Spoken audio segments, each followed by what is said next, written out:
Shalom, salam anugerah Tuhan. Pembacaan Skedul Firman Tuhan pagi ini Roma 16 ayat 1-27. Aku meminta perhatianmu terhadap Febe, saudari kita yang melayani jemaat di Kenkrea, supaya kamu menyambut dia dalam Tuhan, sebagaimana seharusnya bagi orang-orang kudus, dan berikanlah kepadanya bantuan bila diperlukannya. Sebab ia sendiri telah memberikan bantuan kepada banyak orang, juga kepadaku sendiri. Sampaikan salam kepada Priskila dan Aquila, teman-teman sekerjaku dalam Kristus Yesus. Mereka telah mempertaruhkan nyawanya untuk hidupku. Kepada mereka bukan aku saja yang berterima kasih, tetapi juga semua jemaat bukan Yahudi. Salam juga kepada jemaat di rumah mereka. Salam kepada Epenetus, saudara yang kukasihi, yang adalah buah pertama dari daerah Asia untuk Kristus. Salam kepada Maria, yang telah bekerja keras untuk kamu. Salam kepada Andronikus dan Yunias, saudara-saudaraku sebangsa, yang pernah dipenjarakan bersama-sama dengan aku, yaitu orang-orang yang terpandang di antara para rasul dan yang telah menjadi Kristen sebelum aku. Salam kepada Ampliatus yang kukasihi dalam Tuhan. Salam kepada Urbanus, teman sekerja kami dalam Kristus, dan salam kepada Stahis, yang kukasihi. Salam kepada Apeles, yang telah tahan uji dalam Kristus. Salam kepada mereka, yang termasuk isi rumah Aristobulus. Salam kepada Herodion, temanku sebangsa. Salam kepada mereka yang termasuk isi rumah Narkisus, yang ada dalam Tuhan. Salam kepada Trifena dan Trifosa, yang bekerja membanting tulang dalam pelayanan Tuhan. Salam kepada Persis, yang kukasihi, yang telah bekerja membanting tulang dalam pelayanan Tuhan. Salam kepada Rufus, orang pilihan dalam Tuhan, dan salam kepada ibunya, yang bagiku adalah juga ibu. Salam kepada Asinkritus, Flegon, Hermes, Patrobas, Hermas dan saudara-saudara yang bersama-sama dengan mereka. Salam kepada Filologus, dan Yulia, Neres dan saudaranya perempuan, dan Olimpas, dan juga kepada segala orang kudus yang bersama-sama dengan mereka. Bersalam-salamlah kamu dengan cium kudus. Salam kepada kamu dari semua jemaat Kristus. Tetapi aku menasihatkan kamu, saudara-saudara, supaya kamu waspada terhadap mereka, yang bertentangan dengan pengajaran yang telah kamu terima, menimbulkan perpecahan dan godaan. Sebab itu hindarilah mereka. Sebab orang-orang demikian tidak melayani Kristus, Tuhan kita, tetapi melayani perut mereka sendiri. Dan dengan kata-kata mereka yang muluk-muluk dan bahasa mereka yang manis mereka menipu orang-orang yang tulus hatinya. Kabar tentang ketaatanmu telah terdengar oleh semua orang. Sebab itu aku bersukacita tentang kamu. Tetapi aku ingin supaya kamu bijaksana terhadap apa yang baik, dan bersih terhadap apa yang jahat. Semoga Allah, sumber damai sejahtera, segera akan menghancurkan iblis di bawah kakimu. Kasih karunia Yesus, Tuhan kita, menyertai kamu. Salam kepada kamu dari Timotius, temanku sekerja, dan dari Lukius, Yason dan Sosipater, teman-temanku sebangsa. Salam dalam Tuhan kepada kamu dari Tertius, yaitu aku, yang menulis surat ini. Salam kepada kamu dari Gaius, yang memberi tumpangan kepadaku, dan kepada seluruh jemaat. Salam kepada kamu dari Erastus, bendahara negeri, dan dari Quartus, saudara kita. Kasih karunia Yesus Kristus, Tuhan kita, menyertai kamu sekalian. Amin. Bagi Dia, yang berkuasa menguatkan kamu, menurut Injil yang kumasyurkan dan pemberitaan tentang Yesus Kristus, sesuai dengan pernyataan rahasia, yang didiamkan berabad-abad lamanya. Tetapi yang sekarang telah dinyatakan dan yang menurut perintah Allah yang abadi, telah diberitakan oleh kitab-kitab para nabi kepada segala bangsa untuk membimbing mereka kepada ketaatan iman. Bagi Dia, satu-satunya Allah yang penuh hikmat, oleh Yesus Kristus, segala kemuliaan sampai selama-lamanya. Amin. Pengkhotbah 1 ayat 1-18. Inilah perkataan pengkhotbah, anak Daud, raja di Yerusalem. Kesia-sian belaka. Kata pengkhotbah, kesia-sian belaka. Segala sesuatu adalah sia-sia. Apakah gunanya manusia berusaha dengan jerih payah di bawah matahari?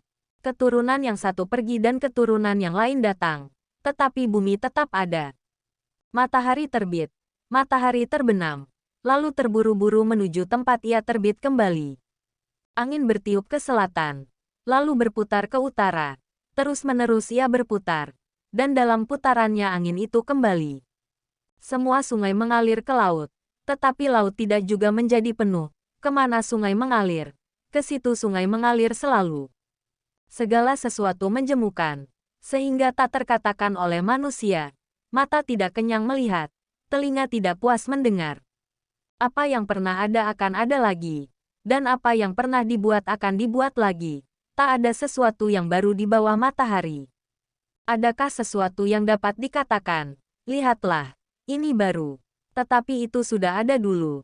Lama sebelum kita ada. Kenang-kenangan dari masa lampau tidak ada. Dan dari masa depan yang masih akan datang pun tidak akan ada kenang-kenangan pada mereka yang hidup sesudahnya. Aku, pengkhotbah, adalah Raja atas Israel di Yerusalem. Aku membulatkan hatiku untuk memeriksa dan menyelidiki dengan hikmat segala yang terjadi di bawah langit. Itu pekerjaan yang menyusahkan yang diberikan Allah kepada anak-anak manusia untuk melelahkan diri. Aku telah melihat segala perbuatan yang dilakukan orang di bawah matahari. Tetapi lihatlah, segala sesuatu adalah kesia-siaan dan usaha menjaring angin. Yang bongkok tak dapat diluruskan. Dan yang tidak ada tak dapat dihitung. Aku berkata dalam hati, lihatlah, aku telah memperbesar dan menambah hikmat lebih daripada semua orang yang memerintah atas Yerusalem sebelum aku, dan hatiku telah memperoleh banyak hikmat dan pengetahuan. Aku telah membulatkan hatiku untuk memahami hikmat dan pengetahuan, kebodohan dan kebebalan. Tetapi aku menyadari bahwa hal ini pun adalah usaha menjaring angin. Karena di dalam banyak hikmat ada banyak susah hati. Dan siapa memperbanyak pengetahuan, memperbanyak kesedihan. Pengkhotbah 2 ayat 1-26. Aku berkata dalam hati, mari, aku hendak menguji kegirangan. Nikmatilah kesenangan. Tetapi lihat, juga itu pun sia-sia. Tentang tertawa aku berkata, itu bodoh. Dan mengenai kegirangan, apa gunanya? Aku menyelidiki diriku dengan menyegarkan tubuhku dengan anggur, sedang akal budiku tetap memimpin dengan hikmat, dan dengan memperoleh kebebalan, sampai aku mengetahui apa yang baik bagi anak-anak manusia untuk dilakukan di bawah langit selama hidup mereka yang pendek itu. Aku melakukan pekerjaan-pekerjaan besar, mendirikan bagiku rumah-rumah, menanami bagiku kebun-kebun anggur. Aku mengusahakan bagiku kebun-kebun dan taman-taman, dan menanaminya dengan rupa-rupa pohon buah-buahan. Aku menggali bagiku kolam-kolam untuk mengairi dari situ tanaman pohon-pohon muda. Aku membeli budak-budak laki-laki dan perempuan, dan ada budak-budak yang lahir di rumahku. Aku mempunyai juga banyak sapi dan kambing domba melebihi siapapun yang pernah hidup di Yerusalem sebelum aku. Aku mengumpulkan bagiku juga perak dan emas, harta benda raja-raja dan daerah-daerah. Aku mencari bagiku biduan-biduan dan biduanita-biduanita, dan yang menyenangkan anak-anak manusia, yakni banyak gundik. Dengan demikian aku menjadi besar, bahkan lebih besar daripada siapapun yang pernah hidup di Yerusalem sebelum aku. Dalam pada itu hikmatku tinggal tetap padaku. Aku tidak merintangi mataku dari apapun yang dikehendakinya, dan aku tidak menahan hatiku dari sukacita apapun, sebab hatiku bersukacita karena segala jerih payahku. Itulah buah segala jerih payahku.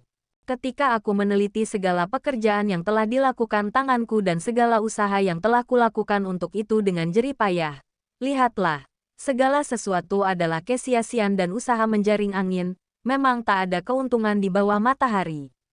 Lalu aku berpaling untuk meninjau hikmat, kebodohan dan kebebalan. Sebab apa yang dapat dilakukan orang yang menggantikan raja? Hanya apa yang telah dilakukan orang. Dan aku melihat bahwa hikmat melebihi kebodohan, seperti terang melebihi kegelapan. Mata orang berhikmat ada di kepalanya, sedangkan orang yang bodoh berjalan dalam kegelapan. Tetapi aku tahu juga bahwa nasib yang sama menimpa mereka semua. Maka aku berkata dalam hati, nasib yang menimpa orang bodoh juga akan menimpa aku. Untuk apa aku ini dulu begitu berhikmat? Lalu aku berkata dalam hati, bahwa ini pun sia-sia. Karena tidak ada kenang-kenangan yang kekal baik dari orang yang berhikmat, maupun dari orang yang bodoh. Sebab pada hari-hari yang akan datang kesemuanya sudah lama dilupakan. Dan, orang yang berhikmat mati juga seperti orang yang bodoh. Oleh sebab itu aku membenci hidup, karena aku menganggap menyusahkan apa yang dilakukan di bawah matahari. Sebab segala sesuatu adalah kesia-siaan dan usaha menjaring angin. Aku membenci segala usaha yang kulakukan dengan jerih payah di bawah matahari, sebab aku harus meninggalkannya kepada orang yang datang sesudah aku. Dan siapakah yang mengetahui apakah orang itu berhikmat atau bodoh? Meskipun demikian ia akan berkuasa atas segala usaha yang kulakukan di bawah matahari dengan jerih payah dan dengan mempergunakan hikmat. Ini pun sia-sia. Dengan demikian aku mulai putus asa terhadap segala usaha yang kulakukan dengan jerih payah di bawah matahari. Sebab, kalau ada orang berlelah-lelah dengan hikmat, pengetahuan dan kecakapan, maka ia harus meninggalkan bahagiannya kepada orang yang tidak berlelah-lelah untuk itu. Ini pun kesia-siaan dan kemalangan yang besar. Apakah faedahnya yang diperoleh manusia dari segala usaha yang dilakukannya dengan jerih payah di bawah matahari dan dari keinginan hatinya? Seluruh hidupnya penuh kesedihan dan pekerjaannya penuh kesusahan hati. Bahkan pada malam hari hatinya tidak tenteram. Ini pun sia-sia. Tak ada yang lebih baik bagi manusia daripada makan dan minum dan bersenang-senang dalam jerih payahnya. Aku menyadari bahwa ini pun dari tangan Allah. Karena siapa dapat makan dan merasakan kenikmatan di luar dia? Karena kepada orang yang dikenannya ia mengaruniakan hikmat, pengetahuan dan kesukaan. Tetapi orang berdosa ditugaskannya untuk menghimpun dan menimbun sesuatu yang kemudian harus diberikannya kepada orang yang dikenan Allah. Ini pun kesia-siaan dan usaha menjaring angin. Mazmur 132 ayat 1-18. Nyanyian ziarah. Ingatlah, ya Tuhan, kepada Daud dan segala penderitaannya. Bagaimana ia telah bersumpah kepada Tuhan, telah bernazar kepada Yang Maha Kuat dari Yakub. Sesungguhnya aku tidak akan masuk ke dalam kemah kediamanku, tidak akan berbaring di ranjang petiduranku. Sesungguhnya aku tidak akan membiarkan mataku tidur atau membiarkan kelopak mataku terlelap. Sampai aku mendapat tempat untuk Tuhan, kediaman untuk Yang Maha Kuat dari Yakub. Memang kita telah mendengar tentang itu di Efrata, telah mendapatnya di Padang Yar. Mari kita pergi ke kediamannya, sujud menyembah pada tumpuan kakinya. Bangunlah, ya Tuhan, dan pergilah ke tempat perhentianmu, engkau serta tabut kekuatanmu. Biarlah imam-imammu berpakaian kebenaran, dan bersorak-sorai orang-orang yang kau kasihi. Oleh karena Daud, hamba-mu, janganlah engkau menolak orang yang kau urapi. Tuhan telah menyatakan sumpah setia kepada Daud. Ia tidak akan memungkirinya. Seorang anak kandungmu akan kududukkan di atas tahtamu. Jika anak-anakmu berpegang pada perjanjianku, dan pada peraturan-peraturanku yang kuajarkan kepada mereka, maka anak-anak mereka selama-lamanya akan duduk di atas tahtamu. Sebab Tuhan telah memilih Sion, mengingininya menjadi tempat kedudukannya. Inilah tempat perhentianku selama-lamanya. Di sini aku hendak diam, sebab aku mengingininya. Perbekalannya akan kuberkati dengan limpahnya. Orang-orangnya yang miskin akan kukenyangkan dengan roti. Imam-imamnya akan kukenakan pakaian keselamatan, dan orang-orangnya yang saleh akan bersorak-sorai dengan girang. Di sanalah aku akan menumbuhkan sebuah tanduk bagi Daud. Aku akan menyediakan sebuah pelita bagi orang yang kuurapi. Musuh-musuhnya akan kukenakan pakaian penuh malu, tetapi di atas kepalanya akan bersemarak mahkotanya. Amsal 25 ayat 1-28. Juga ini adalah amsal-amsal Salomo yang dikumpulkan pegawai-pegawai Hizkia, Raja Yehuda. Kemuliaan Allah ialah merahasiakan sesuatu, tetapi kemuliaan raja-raja ialah menyelidiki sesuatu. Seperti tingginya langit dan dalamnya bumi, demikianlah hati raja-raja tidak terduga. Sisihkanlah sanga dari perak, maka keluarlah benda yang indah bagi pandai emas. Sisihkanlah orang fasik dari hadapan raja, maka kokohlah tahtanya oleh kebenaran. Jangan berlagak di hadapan raja, atau berdiri di tempat para pembesar. Karena lebih baik orang berkata kepadamu, naiklah kemari, daripada engkau direndahkan di hadapan orang mulia. Apa matamu lihat? Jangan terburu-buru kau buat perkara pengadilan. Karena pada akhirnya apa yang engkau dapat lakukan, kalau sesamamu telah mempermalukan engkau. Belalah perkaramu terhadap sesamamu itu, Tetapi jangan buka rahasia orang lain. Supaya jangan orang yang mendengar engkau akan mencemoohkan engkau, dan umpat terhadap engkau akan tidak hilang. Perkataan yang diucapkan tepat pada waktunya adalah seperti buah apel emas di pinggan perak. Teguran orang yang bijak adalah seperti cincin emas dan hiasan kencana untuk telinga yang mendengar.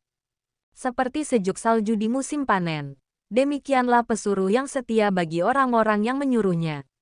Ia menyegarkan hati tuan-tuannya. Awan dan angin tanpa hujan. Demikianlah orang yang menyombongkan diri dengan hadiah yang tidak pernah diberikannya.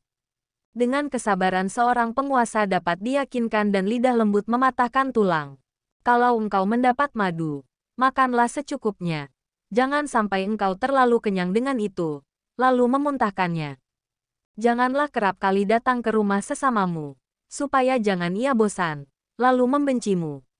Orang yang bersaksi dusta terhadap sesamanya adalah seperti gada, atau pedang, atau panah yang tajam. Kepercayaan kepada pengkhianat di masa kesesakan adalah seperti gigi yang rapuh dan kaki yang goyah. Orang yang menyanyikan nyanyian untuk hati yang sedih adalah seperti orang yang menanggalkan baju di musim dingin, dan seperti cuka pada luka. Jikalau seterumu lapar, berilah dia makan roti, dan jikalau ia dahaga, berilah dia minum air. Karena engkau akan menimbun bara api di atas kepalanya, dan Tuhan akan membalas itu kepadamu. Angin utara membawa hujan. Bicara secara rahasia muka marah. Lebih baik tinggal pada sudut soto rumah daripada diam serumah dengan perempuan yang suka bertengkar. Seperti air sejuk bagi jiwa yang dahaga. Demikianlah kabar baik dari negeri yang jauh. Seperti mata air yang keruh dan sumber yang kotor. Demikianlah orang benar yang khawatir di hadapan orang fasik. Tidaklah baik makan banyak madu. Sebab itu biarlah jarang kata-kata pujianmu. Orang yang tak dapat mengendalikan diri adalah seperti kota yang roboh temboknya.